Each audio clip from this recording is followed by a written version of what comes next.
The bad man, the man whose name we cannot name because of we're living in a free country, decided to go on holiday. He decided to go on holiday to Mexico with his kids because, well, why not? As you can see here, there's a artist rendition of what he had in mind for the afternoon, which is bad man being suntan and asking for an uno biro and a large portion of chips, please, lass.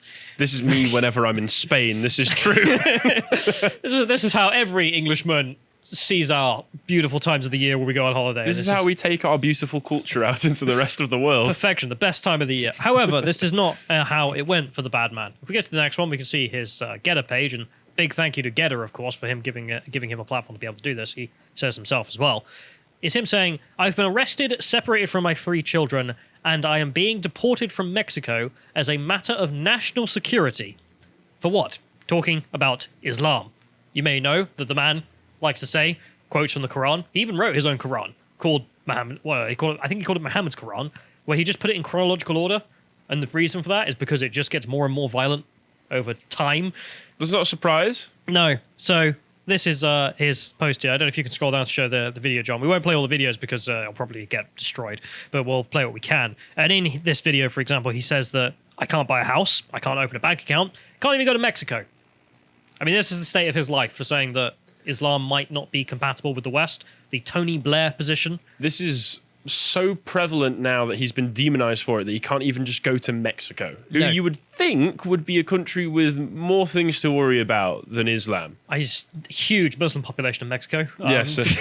He's going to rile them up immensely. Apparently, he's been there 3 times before as well, but this time, no, not allowed to visit. If we go to the next one, we can actually see a video in question in which he's recording a conversation with presumably the border agents, and they say that, yeah, he is a national security threat. Let's play. Excuse me, mate. Excuse me. Yes, sir. Bro, what reason? Huh? What reason? That is confidential information from Mexico City. From Mexico City? National security. I don't know why. We don't know that. No, okay. But it's Sorry, sir. Sorry. But it's come from Mexico City for national security. Insane. I've never broken a law here. I've never done anything here. Maybe that warning is only in Mexico. I don't know. Do you know all I do at home is I talk about Islam. That was the reason. That was the For reason. United States, I can't say the word, but maybe for that reason you are not. Mexico don't allow you to enter to Mexico. Maybe that is the reason. Because you talk about Islam. So there's no free speech in Mexico even. Only that? Maybe was that. The border's open from Mexico to America. The border's open from Mexico to America. All the cartel just travel through. Maybe was the reason. The cartel can do what they want. Pasa. Yeah, so there you have it. Orders from Mexico City. You are a national security threat. The guy saying all that must know it's absolute BS. Yes. He doesn't sound like he had any conviction in it. He's just like, yeah, you're a national security. Yeah, let's talk about Islam. Yeah, there you go. There was he didn't speak perfect English, so I think he actually misconstrued Roland Tomlinson saying that as in like he promotes Islam, maybe because he brings up, oh yeah, the United States may have problems with that. It's just like I think the English wasn't perfect there, but the aspect that was important was him saying Mexico City have sent us a message that you're a national security threat, so we're not letting you in. Funny thing though, it wasn't actually Mexico City that sent this.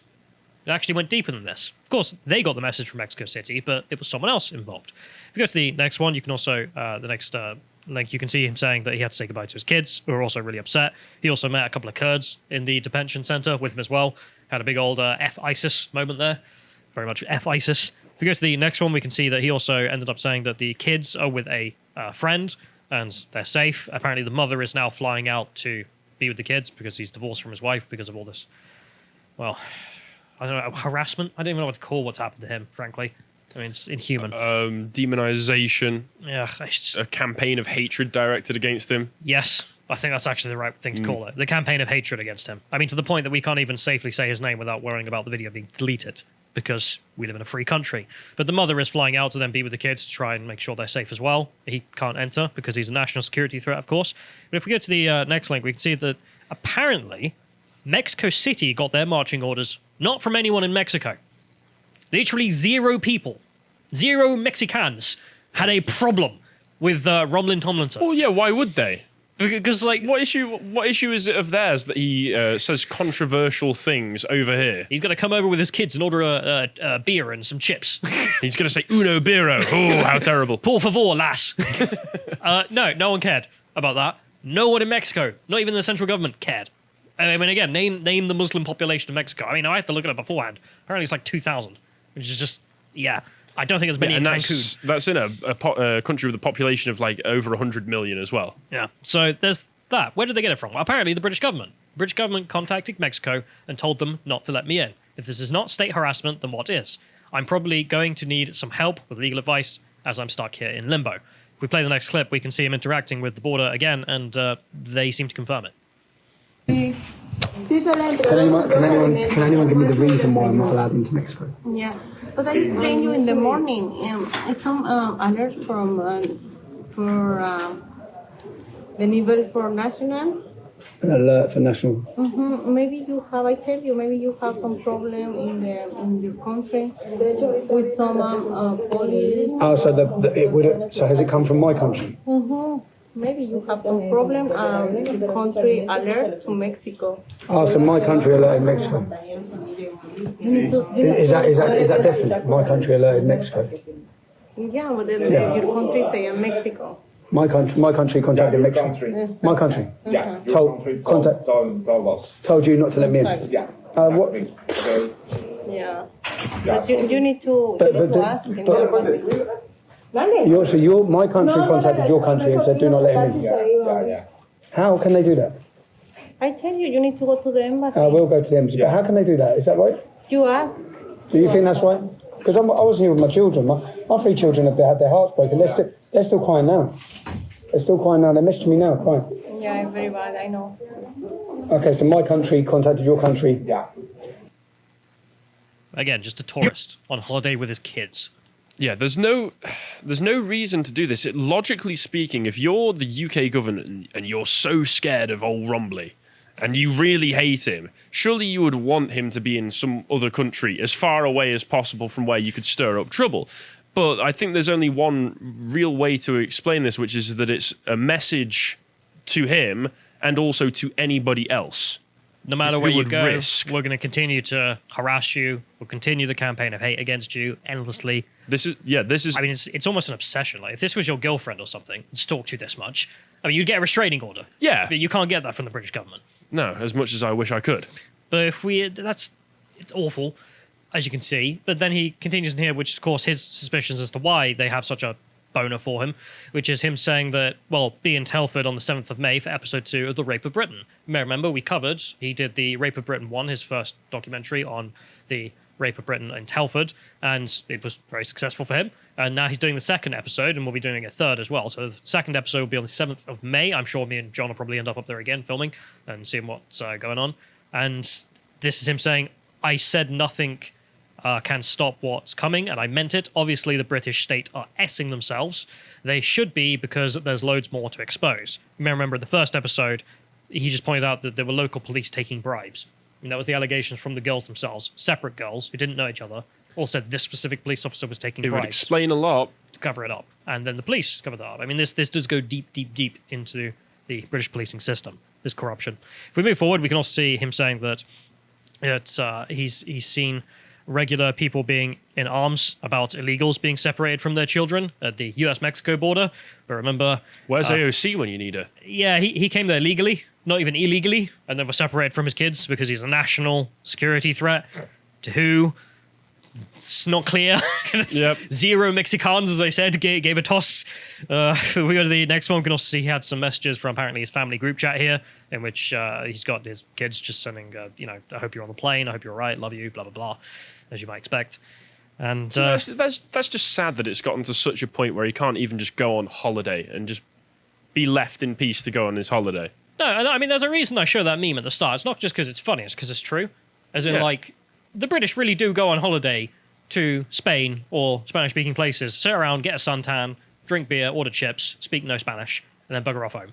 Yeah, that's what we do. It's It's almost like a cultural tradition at this point. It's like drinking tea or something. Like, it's very much like something I can actually very much sympathize with, in the sense of just being like, That's all I want to do. Yeah, I just go on a holiday with the kids, drink beer, and eat chips. I've had holidays like that. You get a break for a week or two. great. It's great. There was a place in southern Spain where we just drank 7-Up and ate chips and hot dogs for, it was about like 2 weeks when I was a kid.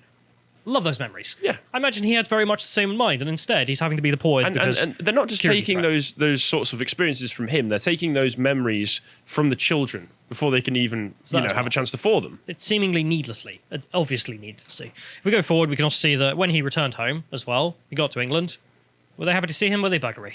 He ended up in a spat with the British security airport police, the armed police, who decided, or at least one of them, just decided to go nuts and say that he had breached airport security.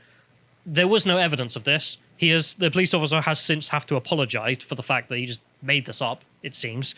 And I guess we'll watch the clip of him getting roughed up by the police for no reason. Do you understand that? What are you going on about? Do you understand that? What are you going on about?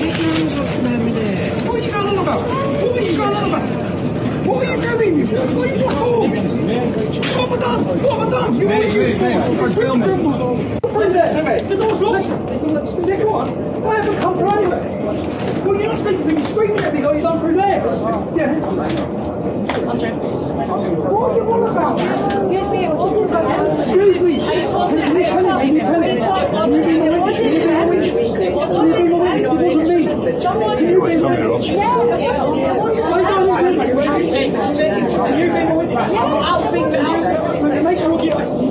Out of order. Out of order. They're roughly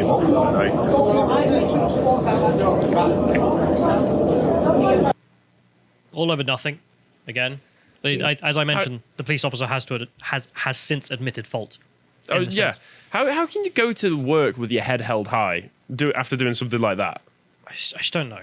So the officer said that he had broke airport security. He hadn't.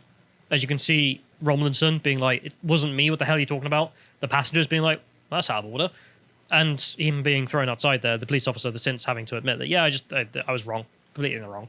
I mean, there are speculation, of course, that this is just continued harassment to try and threaten him.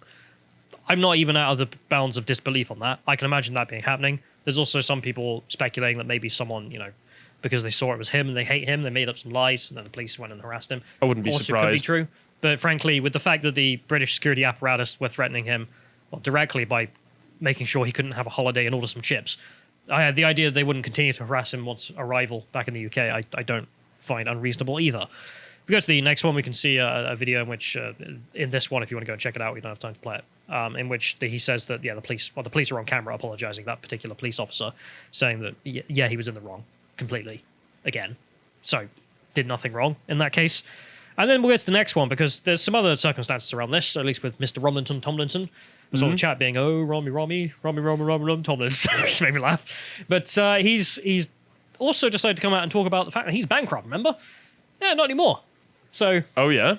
you may remember, he said that Jamal, this Syrian refugee who didn't do nothing, may have done some things that were not nothing. And then this was taken to court, and Tommy just didn't turn up because he was just like, don't care. Yeah.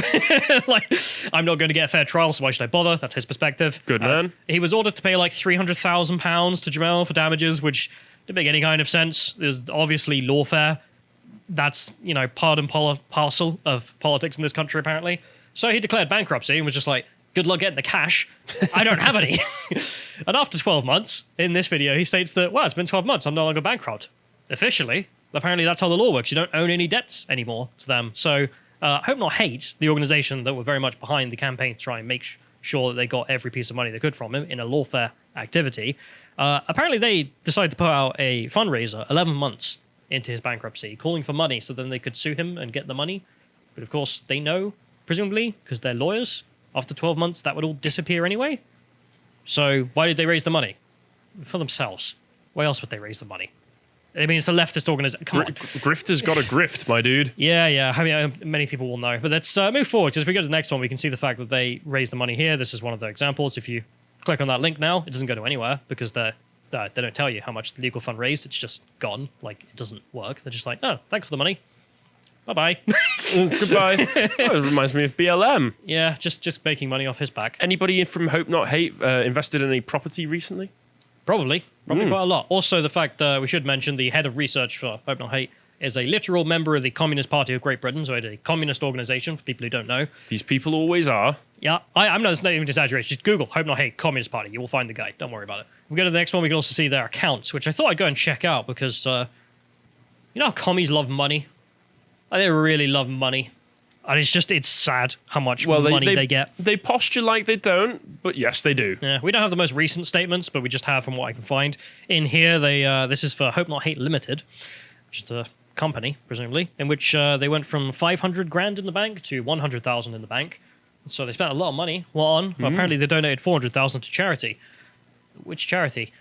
Their own. My personal family charity. Yeah. Go to the next one. We have Hope Not Hate Charitable Trust, who apparently got that money. Wonderful. Oh, really? They just gave it to themselves? Yeah, they gave it to charity. This is the meme of Obama giving himself a medal. Well done, Hope Not Hate. Great job, guys. £400,000 for charity, my own charity. Yeah, job done. What did the charitable trust decide to spend this money on? Well, you can see in there they took in this year, given that they took 650 grand and also 500 grand in restricted funds. Presumably that's charity money and some other, presumably British government money, frankly, considering how pathetic the Conservatives are at rooting out communist organisations. And in here, they spent £680,000 and £425,000, that's over £1 million, on preventing hate. You can see that, right? Charitable activities, prevention of hate. Over £1 million. We spent £1 million. Congratulations. Did they put all their funding into Zero Discrimination Day? Presumably. Job well done, guys. That's a lot of leaflets. How many leaflets can you buy for £1 million? Probably enough to coat the entire UK. Yeah, that was 2020. I don't remember seeing many, actually. 2021 is when they took that fundraising money they stole from everyone else. Well, legally. Redistributed To the themselves. money they were given. But they spent £1 million in that year, and then they asked for more money the next year and got that money legally, and then presumably spent another £1 million on preventing hate. There's still left them with a net 53 grand in the bank, which, wonderful. This doesn't even, of course, take into account their salaries of the staff. Apparently there's one guy who pays himself 60 grand and two guys that pay themselves 60 grand and another guy that pays himself 70 grand. This is, of course, not including the expenses on travel, dinners, all the rest of it, which are all listed in here as like tens of thousands of pounds. Great. Wonderful work if you can get it. Spending £1 million on prevention of hate. I'm sorry, but I am endlessly in awe. We're in the wrong business, my man. What are we doing with our time? Could you imagine? What are we doing with our time? We could produce a leaflet once a year and get millions of pounds for it. Literal communists get invited by the British government to give evidence on endless committees and then piss £1 million up the wall for a year to prevent hate. Trust me, bro.